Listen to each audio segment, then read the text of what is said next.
Hello, hello, and welcome to Temple of the False Pod, where our decks, they're not optimized, but our plays sure as heck are fun. I'm Andy. I'm Bruce. And today, we've got a little throwback to Bruce's writing days. Bruce, you wrote for the general Wizards public for what, the past 10 years? Yeah, something like that. I think it was about 11 years. Oh my gosh. With a little bit of break. So I walked down memory lane very quickly. I did the Star City Games talent search and was promptly dropped from that almost immediately. I was one of the first ones booted. Then hooked up with two other contestants who hung in longer than I did, but weren't much longer. And the three of us formed our own website. We called it the Muse Vessel. Most people would refer to it as a blog. We hated that term just because it made it sound like it was just, something the three guys were just doing just for kicks. So we did the blog for a year, and for 1 year, each of us wrote one article every week, like clockwork. We did a Monday, Wednesday, Friday. We hit deadlines every time. We edited each other's work. Some of my favorite articles are still from that first full year of writing, when none of us got paid a dime, but we had a great time. Wizards of the Coast gave us a couple of preview cards, which was unheard of for a tiny little, a tiny website like ours that was producing content that was targeted at the casual multiplayer. So we weren't even targeting Commander. If your game involved more than two people, you were our audience. After that, we went... all three of us ended up jumping over to what was at the time gatheringmagic.com. Adam Staborski was happy to come by, and he picked all of us up, and we headed over there. I did that for just over a year, then got picked up by Wizards of the Coast and did Serious Fun, their casual Magic column, for about 2 years, and then went over to TCG Player for just over a year. And then back over to Gathering Magic, which was now Cool Stuff Inc., and wrote for them for close to two more years. So it was Sounds like quite the journey. It was a good ride. Good ride. Yeah. So during that time, and this is going to be the theme of the episode, you had a series of articles. Amongst that, I did a series of basically. When you're as old as I am and you've played for as long as I have, you start to realize that a lot of the cards that you consider pretty basic and pretty staple that do great things have been forgotten. Weird jank stuff that works just for that deck, but it works for that deck. So I started going back through my catalog of decks and some of the older cards and just bringing them to the forefront. It's like, here, have you heard of this card? And just would spend the odd article here and there talking about a handful of cards that were older. So Andy and I were talking. We thought, maybe we should be bringing that. Maybe that's something that we should be doing, because honestly, we've got a different audience. It's a whole different group, and I'm excited to continue sharing a lot of these older cards, because especially where there's 30 some odd thousand cards within the Magic catalog. I think we can pull up a few here and there that you'll either never heard of or really haven't given second thought to. Right. So a couple of things before we get started. One, we've immediately narrowed our field down, because I wasn't just going to say, hey, let's just pick a bunch of cards at random, because eventually then it gets difficult to keep track of what you've already talked about. And I don't want to tell everybody about the same card, every couple of months over and over again. That's ridiculous. So Andy and I decided we were going to start with just black, and then we were going to narrow it even further and just talk about enchantments. So we're looking right in the middle of the color pie. Right in the middle of the color pie, and picked a random permanent type. The other part is we're looking at cards that are 8th edition or older. So essentially we're looking at cards that are older than modern. The other key part was that obviously we wanted to give you cards that you have not likely heard of. I can go in the Wayback Machine and pull out cards like Phyrexian Arena. That's not really interesting for anybody. We've all heard of Phyrexian Arena. So the other thing we did was, when we found cards that we thought would be good, we ran them through the popularity determinator, EDHREC. And as long as it was in less than 1,000 decks, that's sort of what we were looking at. So if you're wondering how we decided this, that's how we decided it. And we'll see if we have any duplicates. I think we're okay, but who knows? We'll find out. Yeah. Yeah, you haven't seen my list. I haven't seen yours. Yeah, we wanted to surprise each other with this. So yeah. So let's start this off. Bruce, you want to go first? Sure, I can go first. The first one that I was looking at was Infernal Genesis. Infernal Genesis is a black enchantment. No kidding. It costs 6. It's 4 generic, 2 black. It reads, and I'm going to give you the oracle text on these cards just because a lot of times reading the text on the card does not give you any sense of how good the card is. Sometimes it's been changed as well to be much, much better. So the oracle text reads, at the beginning of each player's upkeep, that player mills a card. Then they create X 1/1 black minion creature tokens, where X is the milled card's converted mana cost. Ooh.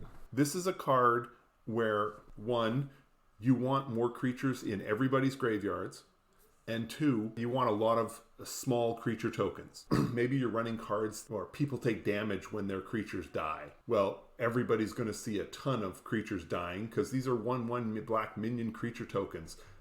They don't survive anything. If you've got a deck that requires a ton of sack outlets, your 1/1 minion tokens certainly get a better benefit there than anybody else's. This enchantment really runs the gamut. There's a lot of different decks, a lot of different black decks that specifically are looking for what this offers. I mean, Vulturous Zombie and the rest that look at whenever a card goes to the graveyard and it doesn't care where the card comes from. So in this case, you're milling the card. You get the benefit from there.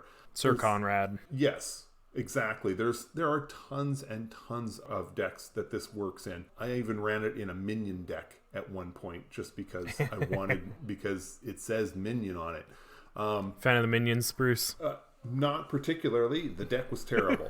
And quite honestly, if you're spending the 6 mana for an enchantment that gives you a handful of minion tokens, and everybody else gets them too, I wouldn't go for this card if your goal is just to overrun people with your 1/1 minions. It means your deck has to run a ton of high converted mana cost cards, and that's not really what you're looking for. You're looking for cards that you want for sack outlets. You're looking, you've got an Ashnod's Altar and you want to really ramp up your mana. Even a 4 mana cost card goes to the graveyard. Ashnod's Altar, you're looking now at 8 mana. That's really where this one plays well. Yeah. But it's all over the place. 6 mana is a little high. While it works in a whole lot of decks, it doesn't work really well in a whole lot of decks. It works really well in a very narrow stream of decks. So I think this is something that you can keep in mind for that. Oh, and it's one of my favorite Ron Spencer arts. My first card on my list would actually go brilliantly with your enchantment. It's called Mortuary. It's 3 and a black from Stronghold. It's an enchantment, and the text says, whenever a creature is put into your graveyard from the battlefield... Oh, never mind. It's from the battlefield. It won't work well with your... No. Put that card on top of your library. So, Infernal Genesis, according to EDHREC, only has 444 decks. This one has 407, which, is just surprising. This is an enchantment that is a little bit slower than the ones that, put it back in your hand, but any creature from play to graveyard goes right back on top of your library. Granted, that's not a May ability, but it's pretty good. This is a bit slow, but if this is a thing you're looking to do, it's essentially graveyard recursion. And I think it triggers Sir Conrad twice. Once from something going into your graveyard, and then again from coming back out, which is it's pretty sweet. It's pretty nice. 4 mana enchantment that makes sure that your stuff doesn't just kind of die forever. What are your thoughts? Just one caveat with this one. Do keep in mind, sometimes you just want your creatures to die. Make sure that you have a way to get rid of this enchantment, because if an opponent has a way to consistently kill one of your creatures, they can guarantee that you never draw past that creature. So you can end up being stuck redrawing the same creature over and over, which, is wonderful nowadays because virtually every creature that you're playing has some sort of enter the battlefield ability, and that's really what where Mortuary shines. You just want to be careful that your opponents aren't the ones who are controlling when you get to draw this, that you're the one determining, when your creatures get sacrificed or when they die, and whether or not you want them back. I guess if this had said May, it would make it a lot stronger. You face like a board wipe. All of those creatures you have on the battlefield are going to the top of your library. Right. Now, I mean, you get to pick the order. So there's that benefit. And I like that, especially with when you couple Mortuary with a handful of some of the other black cards. When you couple it with Phyrexian Arena with other cards that let you draw extra cards per turn, because when once you start drawing into multiples, once you're drawing 2 and 3 cards a turn, you can churn through. Not only are you getting all of your cards back, but you're getting even more. But you're still digging down into your library and finding more answers, which is really what you were looking for in the first place. That's but I do like Mortuary. I'm unfortunate enough I never had one, and thus didn't often have an opportunity or a deck to play it in. So yeah, I mean this would go great in my Tesa deck. Get those creatures back to play them again. I think if your creatures are generally small, this is great because you can just kind of churn back through them. This is also a great way to create significant loops if you can have a way to draw a card whenever one of your creatures goes to the graveyard. Oh yeah, because then you can loop it, especially if you're running it with Ashnod's Altar. You have to work it so you can pay 1, get 2 mana for the creature, have it sacked, put it back on top of your library, and work from there. So it's a nice part of an interesting loop if you can make it work. So definitely, yeah. So that's my first one. Yep. My next is Forsaken Wastes. Is that a colorless land? You would think so. In fact, it is a world enchantment. Now, for those of you who weren't playing in Mirage, where the card itself... They're like planes, but older. Yes. A world enchantment's a little different in that you can only have 1 world enchantment in play at any time. So that means it's not even a case of you can't have 2 Forsaken Wastes out at once. You can't.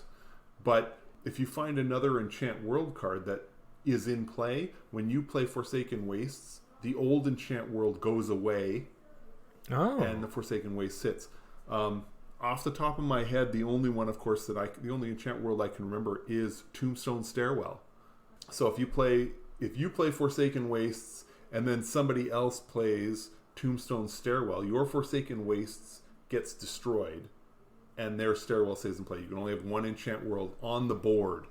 So it's uber legendary, I guess, however you want to set it up. Either way, virtually no one is playing world enchantments anymore.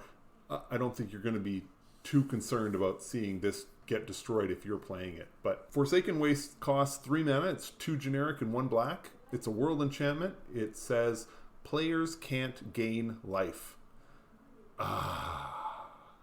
Imagine a game where everybody starts at 40 life and nobody goes above 40 life because you can't gain life. It also says at the beginning of each player's upkeep, that player loses 1 life. And whenever Forsaken Wastes becomes the target of a spell, that spell's controller loses 5 life. There are all kinds of ways to abuse this. I am confident that people will find loops and ways to, if I can bounce it back to my hand so that way I can get a ton of life on my turn, and then towards the end of my turn, I can play this out, stop anybody else from gaining life, and everybody else will lose a life, but I won't lose a life on my upkeep, and blah, blah, and on and on. And it's just like, no. I don't want to do any of that. I want it to come out. I want it to hit the table. We're not gaining any more life. We're not gonna play this game where we all sit at 40 and we go down to 35 and then we gain some life and we lose some life and we gain some life, and then an hour is gone and the lowest life total is 33. We're not going to play that game here. Forsaken Waste says we're playing the game and this game is going to end and everybody has to start doing stuff because not doing stuff just isn't an option. And I like the idea. It's also loss of life. It's not damage. So for the most part, the loss of life is something you can't prevent, whereas damage, quite often you can prevent that in some ways. So I like the idea that it just sort of sits there and moves the game along. And honestly, most of the time, Black's okay with that. Black is losing life anyway. And we've got a format where so many decks seem to demand or need some kind of life gain. And Forsaken Wastes just says, no. This game's 40 life is plenty. You're just going to have to make it work. And I love that about this card. Love it. Yeah, I love the plays that force the game to move forward, regardless of how everyone is dealing with the board. So many games just go on because nobody's attacking anybody, and this does a nice job of keeping it, if not just like it's like one of those auto scrolling worlds in Mario, yeah, where like you can't go back, you just gotta keep going forward, and if you stop, you're gonna be pushed into the like water or whatever. Absolutely, it's nice. Forsaken Wastes coming in at time of recording 228 decks, which actually seems pretty believable. It is. I mean, we are talking about, if you've got a card like Forsaken Wastes, it's there to move the game along, and which means that you're looking at black cards that that are going for the throat right away, and you see less and you don't see as much of that with black. You're not seeing these massive ramp creatures that go barreling in, and black tends to prefer to sit there and wait until the demons are ready to play, and then even then a lot of times the demons are just there to sort of protect you while everything else goes on.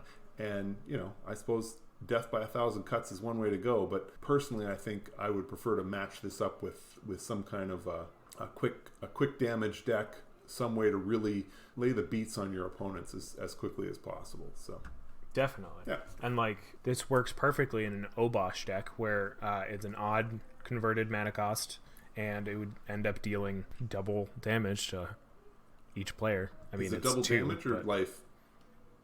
Double damage. Oh, so Yeah, I see. won't Yep. work. Man, this Magic game, it's a complex game. It's a complex Who knew? game. The other part with Forsaken Wastes, and part of the reason why it's not as popular, is that a lot of the popular decks that have black in it right now are very much around the aristocrat format. Yep. This deck just says, all that life gain you're getting, you don't get any of it. So all it does, so all the aristocrats then do is a damage to opponents, and you get nothing. And why would you agree to that when you can, it's an awfully that's a high price to pay to add it into an aristocrats deck. So so I think you want it with something that's going to move things along much faster than that. Yeah, it's awfully symmetrical.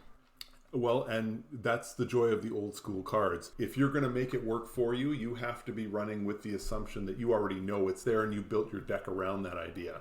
So, are you going to pay an extra mana for creatures with lifelink? No. Why?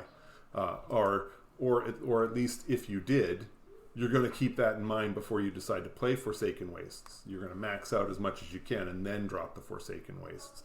I could definitely see this going into my Kalitas deck as another way to sort of keep things pinned down.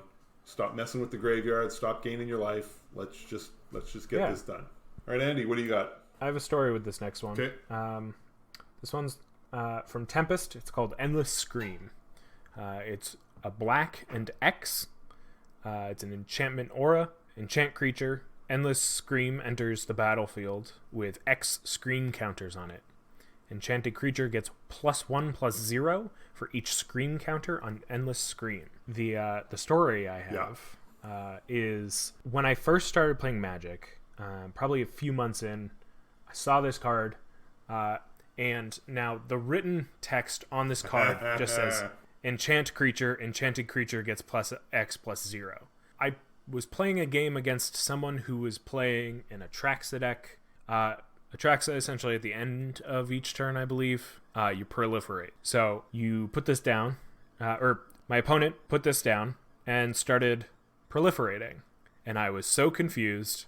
I didn't even question it. I was like, yeah, sure. I ended up looking up the card later, and I was like, oh, okay, that makes sense. But, like, looking at this card, you would never know that there's counters actually involved.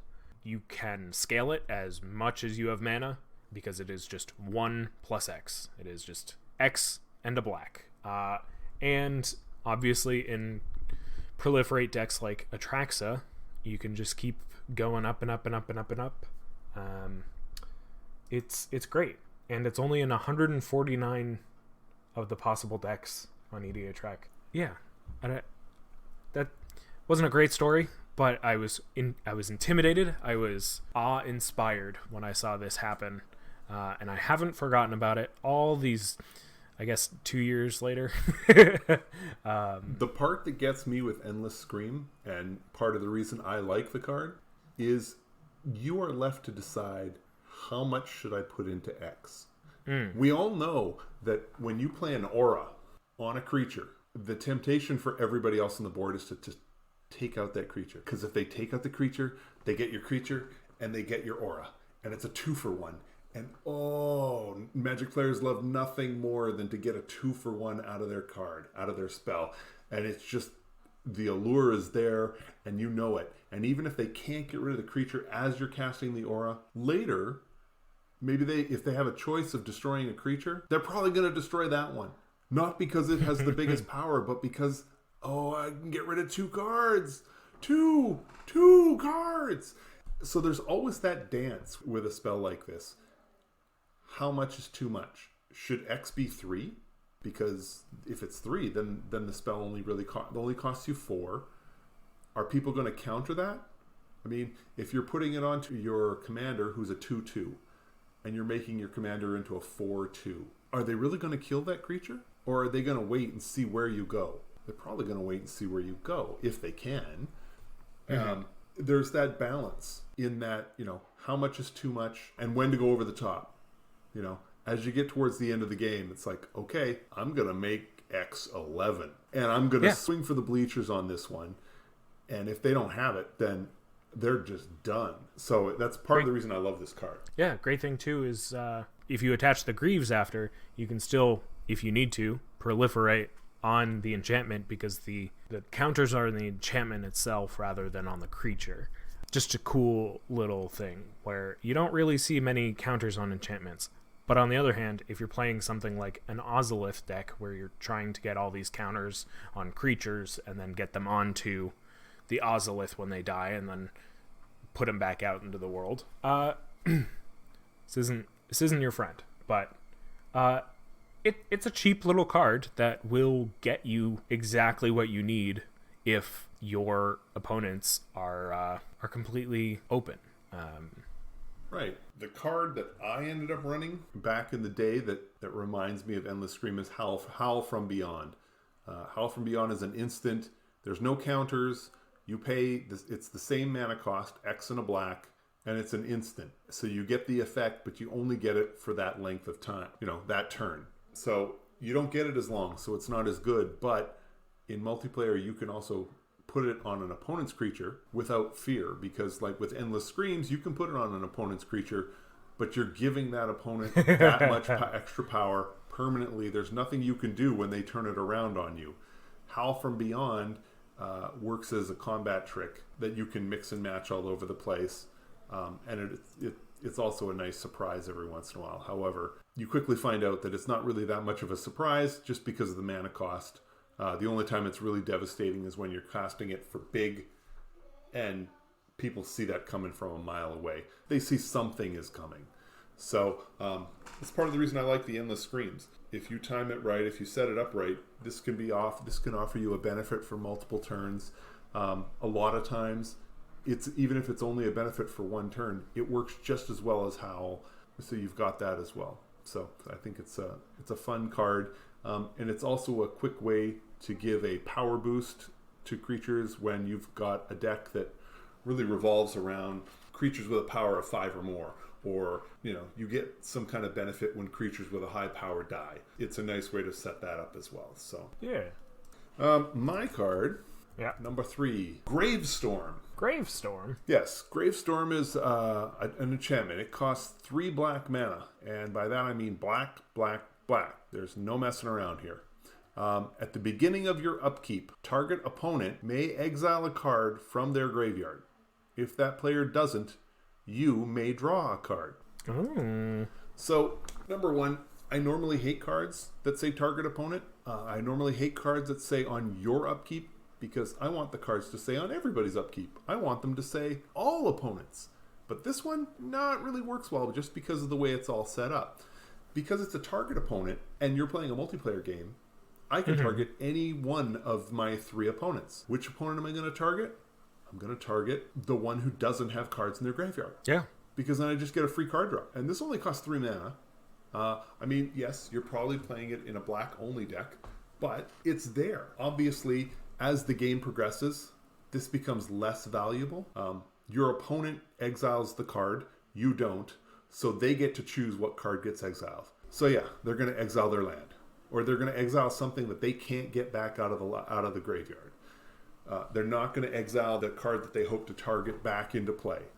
If they're a land recursion or there's some kind of recursion deck, they're not going to target those cards. So pretending that those are the cards that this is going to be a benefit for this deck is it's disingenuous, because you're really not going to hit that very often. There will come a time where you might catch somebody with 1 card in their graveyard, and then you can then basically force them to dump it unless they're willing to just give you a card. So that's an option, but realistically, this is you going after some card draw. And I'm not going to pretend that you're going to draw a card every turn. And obviously, the later in the game it goes, the harder it is to get the card draw. But in the right deck, if you're targeting graveyard removal, this card is just amazing.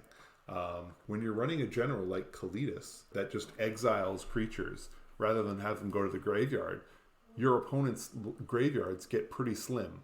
Add in a handful of graveyard removal between Bojuka Bog, and there's a handful of cards that means your opponents would empty their graveyard. Even if you are emptying your own, I think that this is a great card that's going to draw you a handful of cards.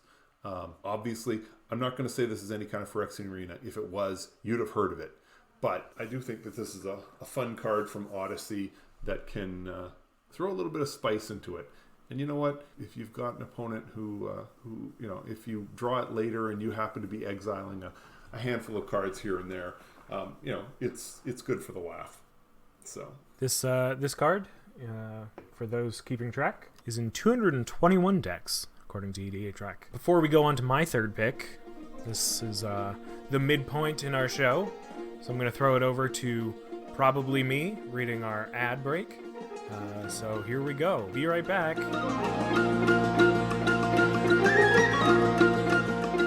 This episode of Temple of the False Pod is brought to you by Shizo, Death's Storehouse.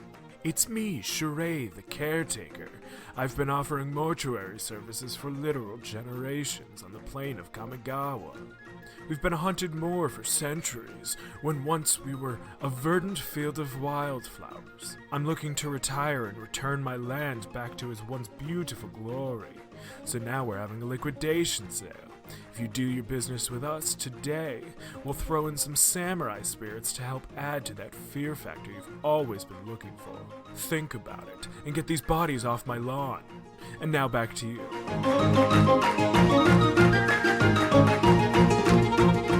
And we're back. Andy, I believe we are on to your third card. What is your next choice? My next choice, and this will be my final aura, because auras, we know why they're not getting chosen very often. This is an aura from Alliances. It's 2 and a black. It's called Casting of Bones. Casting of Bones is seen in approximately 106 decks. Casting of Bones says, enchant creature. When enchanted creature dies, draw 3 cards, then discard 1 of them. So, pretty easy include if you think about if you are planning on sacrificing anything, put on one of your creatures, or if you, I don't know, it's a bit of buffer, I guess, a wall that you're opponent has to choose if you put it on one of their creatures that they're planning on killing. Do they want you to draw 3 cards? So it'll deter them from sacrificing their own creature willy-nilly if you put it on theirs. But this is great if you are planning on sacrificing your own creature. You get 2 cards out of it. Right. Granted, you have to choose one of the ones that you drew. It's not like one of those ones where it's like draw 3 cards and then just discard a card. It's discard specifically one of those 3. This is draw 3 cards. Mm-hmm. You're playing a black deck. There's a very good chance that you're going to be discarding the best card of them. If it costs too much and you're looking at graveyard recursion, there's not a real downside. If you put it on one of your creatures, especially one of the ones that is maybe not as powerful as others, that is more likely to be thrown in as chump fodder, suddenly your opponents are a lot less willing to send their stuff in. This also goes really well in a Madness deck. Like if you have a lot of Madness cards, Yes. you're going to be discarding it, so you can then pay for the Madness cost and play it instead. Yeah. So then you'd really be, actually drawing 3 cards. Yeah. As you said, it's a great deterrent. Forget about even the ability to put it on other people's creatures. If you're intending to kill one of their creatures and you just want to draw some more cards, you can certainly do that. I do think that this is far better sitting there. It's just a reminder. You swing at me, I am going to block with this creature and draw. So there is no downside to me. Oh, yeah, None. definitely. The whole downside of a lot of auras is that it's a 2-for-1. It eliminates the 2-for-1. You're drawing 2 cards. The only way that there's still a downside is if, as you're targeting a creature, they destroy the creature, because then you don't get anything and you lose the card. So the risk is there for the aura, but it's not there in the long term, because once the creature's enchanted, you're set, and they're now looking for ways to either disenchant the casting of bones before the creature dies, or they're looking at ways to exile the creature, or flicker, because flicker will drop enchantments off. But either way, they're looking at other options rather than just outright killing the creature and dropping it into your graveyard. And this goes so well in so many black decks. I mean, you can put this on a 2/2 zombie token. You don't care if it's dying, so you just throw it out there. Throw it on a 1/1 creature, especially if you have ways to sacrifice your own creatures. This is just great, because even if your opponent does try and do something that exiles the creature or gets rid of the casting of bones before they destroy your creature, you just respond by sacking the creature. You put casting of bones on there because you intend to see this creature die. If it's just happening a little faster, well, then it's happening a little faster. You get to draw the cards faster. There's just not a downside to this. I really like the card. Even if it never reaches the creature, the chances are you're putting it on a negligible creature. Just makes their removal that much more of a waste for them. Right.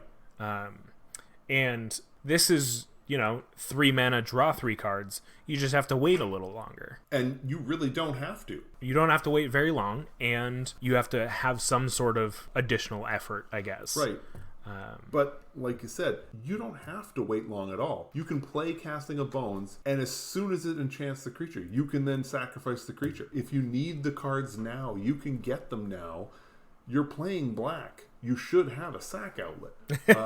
So you sack it to you can sack it to a Carrion Feeder, sack it to Ashnod's Altar. Sack to, you get 2 your mana back. Yeah, you can sack it to. There's tons of options. So this just makes sense. It's good in so many decks in that you can get the card draw immediately, or if you're okay with waiting, you've got a deterrent built in. If somebody had a card out that said when you attack them, your opponent gets to draw 3 cards, how long are you going to wait to attack them? You're going to try and get rid of that thing first. This thing is going to buy you turns. So if you ignore the gain, the draw 3 cards aspect, then this card is essentially reading, you don't get attacked for the next 2 turns, assuming that that's how long it takes them to find something to get rid of the Casting of Bones. That may be worth a 3 mana all by itself. Forget about when they go to target it, then you just kill the creature and gain and draw the cards. So this I think this is a great card. Yeah. We're on to number 4 in no particular order, really. No, there is no order with this one.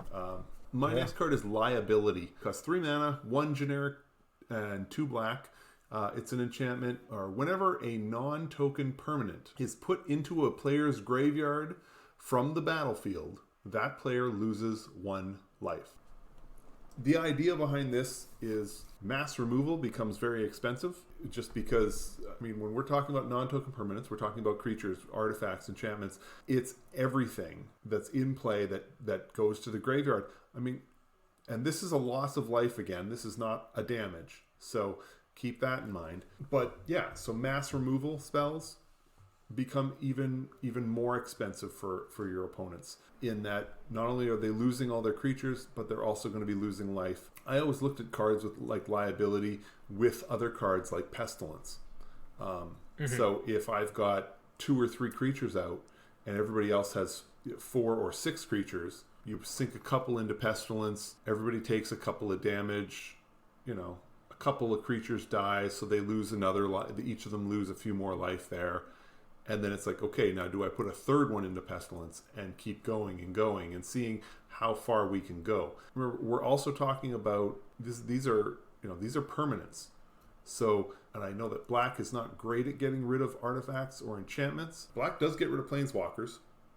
You do get a bonus there, and there's nothing saying that this has to go in a Black only deck. Feel free, if you've got something that destroys all artifacts. So when you're playing your Vandalblast, you are taking out all of your opponent's artifacts. So then those players are losing life on top of the artifacts. It's a nice little adding insult to injury. The other part is, it's an enchantment. It just sits there and it keeps doing it and keeps doing it. So there's all sorts of options with this one. I do want to stress that this says non-token. So I've been sitting here in the back of my mind thinking like, oh, how would they be in my Teysa deck? Which is token heavy, or if you put it in any sort of token deck, it generally becomes a little more one-sided. You don't see the effects as much when your tokens die. Right. Yeah. So if you're running a token deck, your tokens may be dying from whatever it is you're using to kill all these permanents, but you're also not losing that additional life from liability, whereas your opponents are. If you were looking at something like Infernal Genesis, that doesn't work with this card, because those are minion tokens. They are not non-token permanents. They are very definitely token permanents. So don't think that you're going to get to play Infernal Genesis and then destroy, do a point of damage to all the creatures and then watch them lose a pile of life because of all of the minion tokens they have out. You are going after permanents, and you're making them hurt just that little bit more because of it. So, and I love that part of it. It has a very similar feel to the Forsaken Wastes, in that it's that slow, steady, I'm just going to keep pinging you and taking you down just that little bit more and a little bit more and a little bit more. And it just keeps grinding. And quite often, it never seems like it's doing so much at once that anybody feels the need to actually take it out of the game. The people who have their enchantment removal look at this and say, okay, yeah, well, it cost me 3 life here, whatever. And they just... Somebody else to take care of it. Yeah, I'm not going to waste my precious enchantment removal on liability when there could be any one of hundreds of far scarier, immediately scary options coming up. So quite often liability can sort of sit there and just keep laying the hurt. Yeah. So any guesses on how many decks this has been in? Under 200. According to EDHREC? Under 200. Oh, definitely. But 85. There we go. The reason that this is 85 is, well, 2, non-token. So that definitely limits the effectiveness, and it limits how you can really use it. The instinct is to pile stuff with your opponents and then go after them. But no. The other part is we are talking about 1 life at a time. And again, this doesn't just target your opponents. This also targets you. These are old school cards. You have to live with this as well. So you build your deck accordingly. Start thinking about making sure your permanents are mostly token cards, or you're running decks where you don't mind seeing these cards go to the graveyard, and you're prepared to lose a little bit of life. maybe this is a deck where you're looking to add a little more life gain to just sort of balance off what you're losing from liability. It just adds to the interest part that comes with deck building. Andy. My next one, I was very impressed by this. It's called Noxious Field. It's from Prophecy. It's 1 and 2 black. Noxious Field says, Enchant land. Enchanted land has tap. This land deals 1 damage to each creature and each player. First off, great against tokens or X1s. You're giving up a land to have this repeated ability. If you have something to untap that land, even better. It is symmetric. Yeah. Why did I forget that word? Andy, I think this card would go really well with all the Spectacle cards in Rakdos. What does Spectacle do? Spectacle says you may cast this spell for its Spectacle cost rather than its mana cost if an opponent lost life this turn. So, for example, we've got Skewer the Critics. It's 2 and a red with a Spectacle cost of a red. Skewer the Critics deals 3 damage to any target. You can tap this land to deal 1 damage to each creature and player. And then you've got, a Lightning Bolt. Granted, you've already spent essentially a mana at this point, but a lot of these Spectacle costs are usually more than one. Yeah, you get a benefit beyond discount. Just... Yeah, you right. On top of which you are dealing damage to each creature and each player. Part of the reason that I like Noxious Field is the flexibility for when you can use it. If a round goes by and you didn't tap the land for mana, then that card is sitting there as we're about to come back to your turn. Well, on the end of their turn, tap, do a point of damage to each creature and each player. It's just a bonus. It's 1 more damage. Sure, you're taking the damage, your creatures are taking the damage, but your creatures are not the ones who are going to suffer. Obviously, you didn't put out one toughness creatures. You're not going to have them die from this thing. And everybody takes a point, so everybody gets closer to death. And I understand it's symmetrical, but it gives you that flexibility. But more important than the ability to tap it at the end of your opponent's turn is you can tap it at the end of your combat. So you look at your combat and you say, okay, 1 more damage on all of these creatures. How bad does this hurt me or hurt them? And you get to choose whether or not it happens. And every opponent, when they go to block, has to assume Andy's going to tap Noxious Field, that they're going to take 1 more. So if you swing in with your 2/2 creature and they've got a 3/3, well, if they're going to block thinking that you are going to get chumped and die, well, they have to assume that Noxious Field is going to get played. Both of those creatures are going to take another point of damage, and their 3/3 will also die. So there's that. They might not block. So quite often they're not going to block. This isn't even a might, and it isn't even a case where this taps to do 1 point of damage to 1 creature. This is 1 point of damage to every single creature. When you swing in with a pile of 2/2 zombies that, quite honestly, they're token creatures, you don't care if they live or die. This thing makes all the difference in the world. And then on opponents' turns, if you haven't already used it, are they going to swing into you? Because you can now, even before combat starts, you can go put a point of damage on all creatures. Again, I know this also puts a damage on your creatures, but you know it's coming. You know when you're going to play it. You're not going to play it if it's a bad situation for you. When they're swinging at you, they're going to think twice about whether or not they should swing. The other part, and this is the part that I love, a lot of your opponents are not going to recognize just how good this is when they swing at somebody else. Oh, yeah. And on top of it, it's sitting in the middle of your lands. They're not going to... if they're not looking at you to attack, they're not looking at your lands. And B, it's just like so muddled up in there, they're going to forget about it. And so when your opponents are attacking each other, they're not necessarily thinking about the math with the extra damage. Right. Now, they will after the first time, but quite honestly, you're not building the deck and you're not doing this with the idea that, they'll never see Noxious Field because it's in amongst all my lands. You're building the deck with the expectation that they're going to know this. You want to put this into a deck where there is less combat, where you want the games to go longer, because having Noxious Field out there means that so few blocks are safe blocks, because it's one more damage. More creatures are just going to die left, right, and center whenever you swing for combat. When Noxious Field says no creature with a toughness of 1 may be on the battlefield, because you can just, oh, that's easy. Boom, gone. Yeah, sure, I take a point of damage. Well, so what? So does everybody. This offers so much in combat. And your opponents are not going to want to swing at each other. They're going to go for the safe swings. If they can fly over and hit for 2 without any blockers, they'll do that, because they know that even taking a point, if even their creature takes a point of damage, it doesn't kill it. Those are the only kind of attacks you're going to see in these games, which means that these games slow down. So if you need to get your mana up to 12, 15 lands before you can really start going with your deck, Noxious Field will help get you there. This is part of the reason I love this card. It's so when you need the game to slow down, Noxious Field will slow the game down.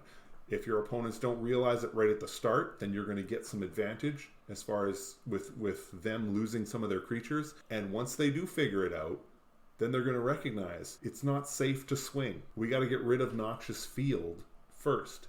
And there are not a ton of ways to get rid of lands. And honestly, how many opponents are going to burn a strip mine on a basic swamp that has a Noxious Field on it? That is such a waste of your land destruction. So the only way this card's going anywhere is if you find a disenchant or some other right. that sort of player removal. So yeah, I think a card like Noxious Field is wonderful, and it also gets around that aura downside, because quite often the downside is that they can kill your creature before you enchant it. It's much harder to kill your land before you enchant it. Much harder. If you have most of the dinosaurs from Ixalan, they've all got that other mechanic. I should have written this down. Enrage is essentially whenever this card takes damage or is dealt damage, right, you may blank. So if you're running a bunch of enraged creatures, you're getting the benefit before they even swing in. Yeah. So, I mean, there are ways to really make this brutal. And, and if you're running dinosaurs, you're talking about these much, much larger creatures. And Noxious Field works well with those big creatures, because, when you're swinging with 7/7s and 9/9s, a single point of damage, the only time that's relevant at all is when your opponent is like triple blocking. And honestly, if they're triple blocking your 9/9, when you have a Noxious Field out, oh my god, they are in desperate situations, because you can then set it up so that you're dealing 2 to each of their 3/3s that are blocking your 9/9, and you're just wiping the board. It'll be ridiculous. Noxious Field, great choice, Andy. Thank you. And for those keeping track, in 157 decks.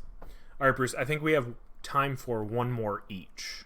So that'll make it a nice round 5 for each of us. What is your final card? My final card, Wave of Terror. Wave of Terror costs 3 mana. It's 2 generic and 1 black. Wave of Terror has a cumulative upkeep of 1.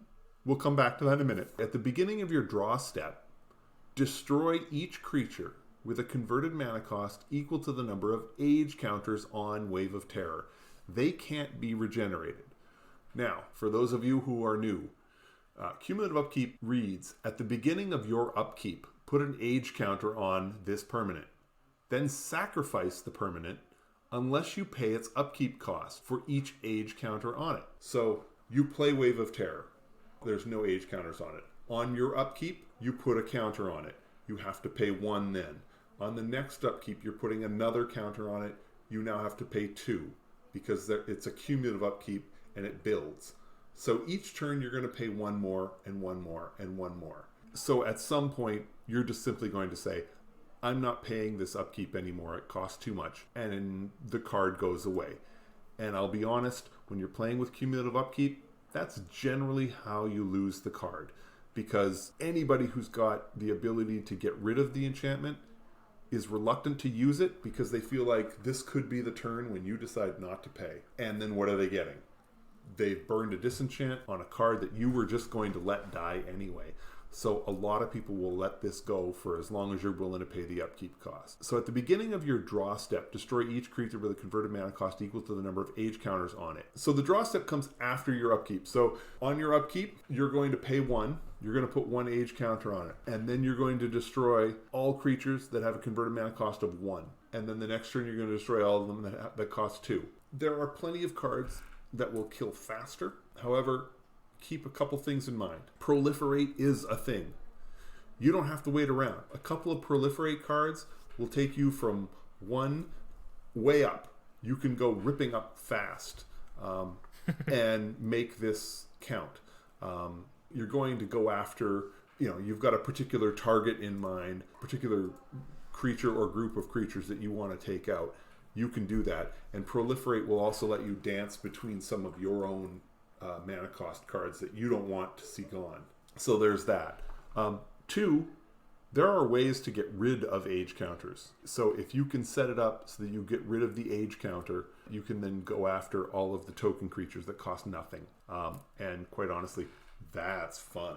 I love that option. And I wouldn't be using Wave of Terror if the reason you really want it in there is to get rid of token creatures. Go after the big guns. Yeah, and I mean, the biggest downside I see with this card, other than the speed and the fact that it has a cumulative upkeep cost, is it doesn't say or less, so you have to target it specifically on those numbers. So like you can see it coming towards your 6 cost creature with a bit of time. So it's definitely got its downsides, but I mean, it keeps chugging along as long as you continue to pay for it. Well, keep this in mind. Powder Keg exists and has been played and is played fairly regularly in a lot of decks. And Powder Keg is essentially doing the exact same thing without the cumulative upkeep, but you have to sack the Powder Keg when you want to destroy all this stuff. So you're sacking it to get rid of artifacts and creatures with the converted mana cost equal to the number of fuse counters on the Powder Keg. So it's a one-shot thing. It's a one-shot thing. Now, I get it. Wave of Terror, most of the time, is going to be a one-shot thing. But there are times when it isn't. And when you can take out the 1 mana, then the 2, then the 3, I mean, a lot of times that's enough. That's enough right there. And then at that point, you can either just let it die or flicker it. Bounce it up. Yeah. All the age counters are gone. You get to restart at 1 all over again. So you can keep those lower mana cost creatures, which quite often are the ones that never attack, that have abilities on them that you just can't freaking stand. You can get rid of those, and you can do it again and again and again. And you create a situation where you force somebody to use their removal on an enchantment that has cumulative upkeep. I mean, no matter what happens, you can always say, oh, well, thanks. I was just going to let it die next turn anyway. Because there's nothing drives people more crazy than to know they wasted their card. And let them know they wasted their card, whether they did or didn't. But yeah, that's Wave of Terror. What do you got? Wave of Terror? In 21 decks. Yeah, oh yeah. Which is surprising. It's not great, but like 21 seems off. It's not great. It has the cumulative upkeep, which is enough to scare most people off. And honestly, it's from Weatherlight. It's never had a reprint. This is a card that is just forgotten.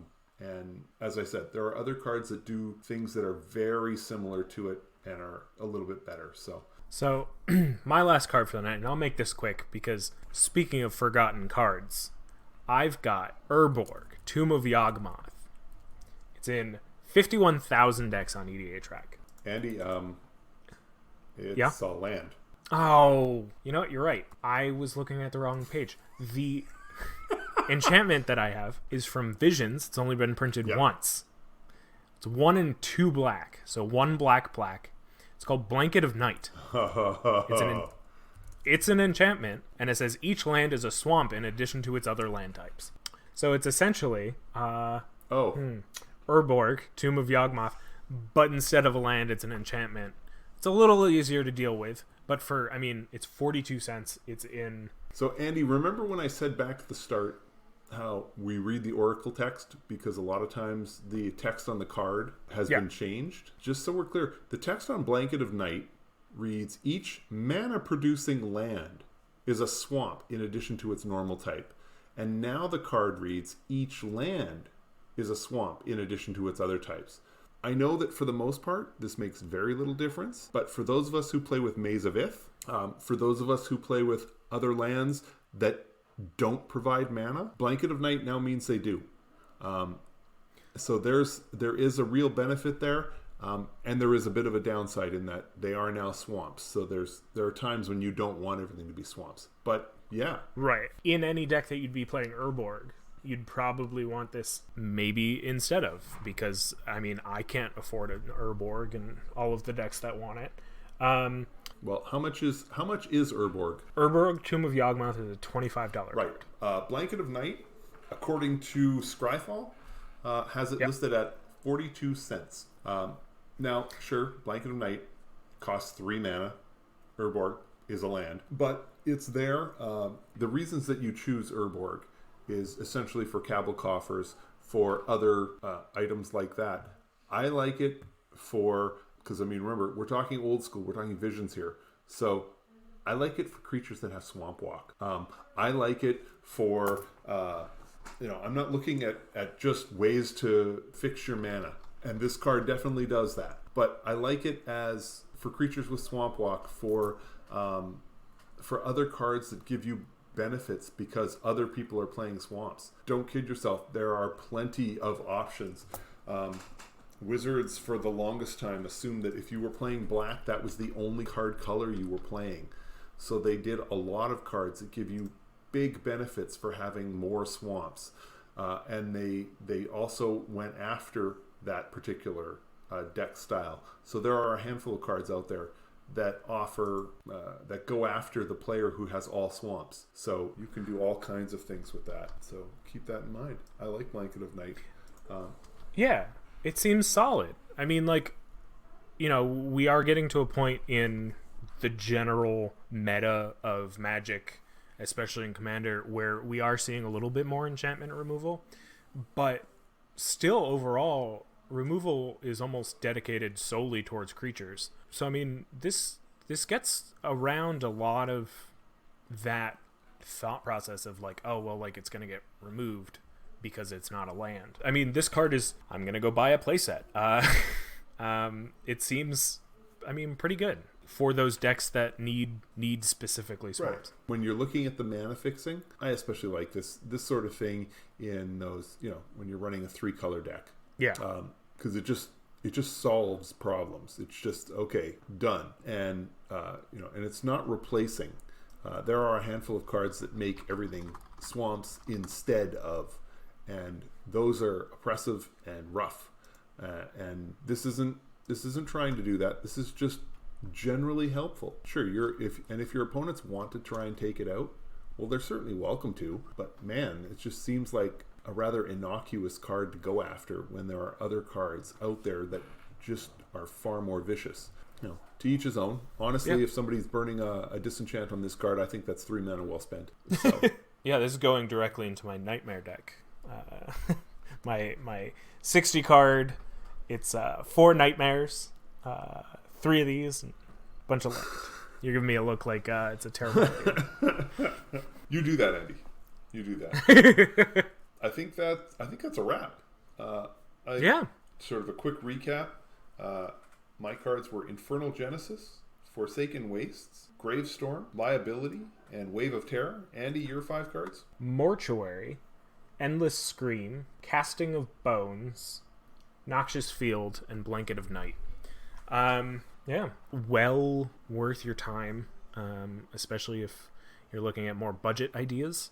I really liked this episode. I liked doing this research into these cards that I don't know about how many of these cards you knew, but I didn't know. I didn't know 4 out of my 5 cards before doing this research. So it's nice to just kind of get my hands in these old stacks, I guess. Right. Now, to be fair, while I did mention the price for Blanket of Night, I really wasn't looking at the price for any of the other cards. So it could be that the price for some of these cards is outrageous, in which case, don't buy them. These are, almost all of these cards are niche cards that fit in a very particular deck type. So Yeah. just keep that in mind. We're not coming out here saying that you need to buy many copies of all of these cards and put them in all of your decks that run any kind of black. We're just not saying that. There are too many of these cards are just not good in a standard black deck. But in the right deck, Oh, yeah. these are great cards. And you just need to keep in mind the kind of deck that you're looking at. Maybe you're running a deck that's creature light, in which case, some of the cards that I've listed might be just what you're looking for. A little food for thought. You don't always need to go with the newest card. The newest card is not always the strongest card. It's not always the best card. I encourage you to take a look at some of the older cards, not just the 10 that we've listed here, but there's a lot of cards from way back. Pick a small subset so you're not overwhelmed, and just take a look at the cards. Just take a look. I'll admit, with the creatures, you're probably going to be disappointed, but outside of that, you're looking at some of the enchantments, the artifacts, some of the instants and sorceries from farther back. Even some of the ones that you may not have ever heard of. Some of them are truly strong cards that have just been sort of lost to time. I mean, especially if your deck does a very specific niche thing, there are definitely cards out there that will help you. I remember looking through with these rules that we set in mind, where it's under 2,000, under 1,000 decks before 8th edition. I was surprised how many cards there were that I was just like, oh, this would be fun to play, or oh, this would be great, because they're just lost to power creep, honestly. Yeah. Part of the joy, at least for me, for Commander, is putting out Blanket of Night and having somebody say, what does that do? Because the idea that there's another card even in existence that does what Urborg Tomb of Yawgmoth does it blows their mind. Yeah, I had to do a double take. I was like, is that saying what I think it says? Thank you so much for hanging out tonight. I'm Andy. You can find me on Twitter, on Twitch, at Andy Weekend. And I'm Bruce. You can find me on Twitter, at ManaBurned. We're the Temple of a False God. Our decks are definitely not optimized, but our plays sure as heck are fun. Again, thank you for hanging out. We'll see you next time. Bye.